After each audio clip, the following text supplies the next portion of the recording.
I want to make sure you guys see this beautiful painting that a friend of mine made for me of me and my spirit guides. Isn't that beautiful? Thank you, Pandora. That was a while ago. I still enjoy it, and I have it hanging here in my home office, so it's beautiful.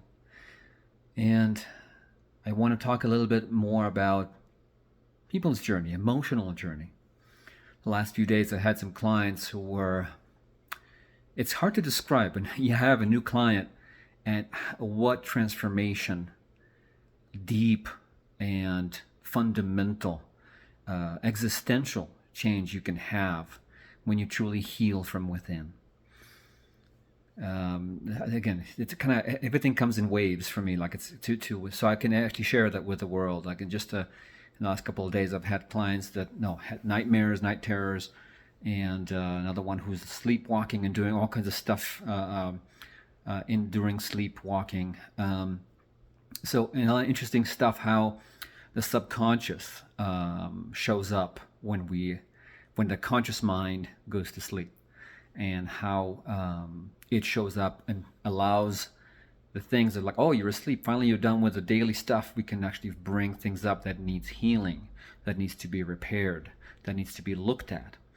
All those things that we like to avoid and not take care of. And some of them are very deep inside and have been there for a long time. Like one of my clients, he's 55 years old, had this, we went deep into the source of what was that fear, that darkness within, and he went down to memories as a baby in the crib, not being attended to, and the frustration, the anger, the rage, the desperation, the fear, the lack of receiving the love that a baby needs and does not know why is it not receiving it. So, and interesting, I didn't share that with my client, but I'm sharing that with all of you now.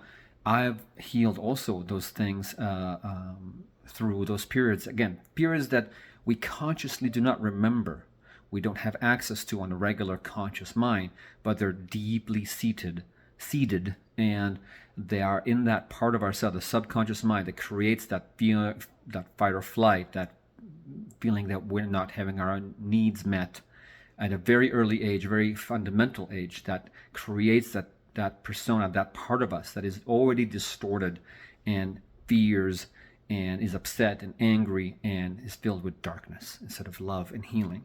So seeing someone heal that thing that has been within him for 52 years, 54 years, is fundamental to your being. Something you feel is like, oh, it's my personality, it's part of who I am, does not have to be anymore. It is part of what made you, but it also helps you look inside, and that process of healing is exceptionally important.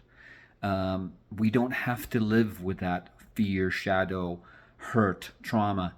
You don't have to continue to live with it. You can heal from that. It doesn't make it go away completely. It doesn't make it like, oh, it didn't exist. That's not the point.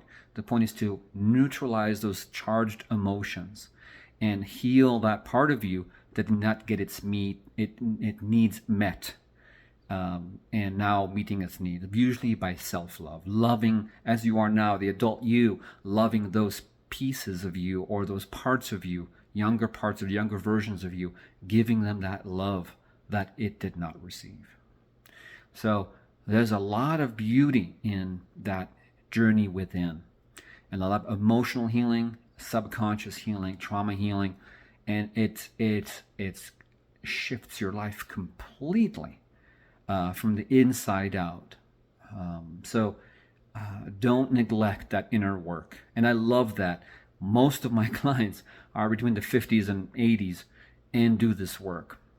So don't wait up until you're in your 50s and 60s, 70s, and 80s when you're like, I need to take care of that stuff.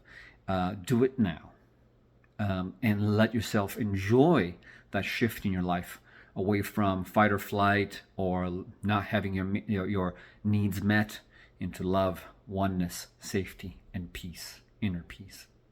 Enjoy that. Enjoy the journey.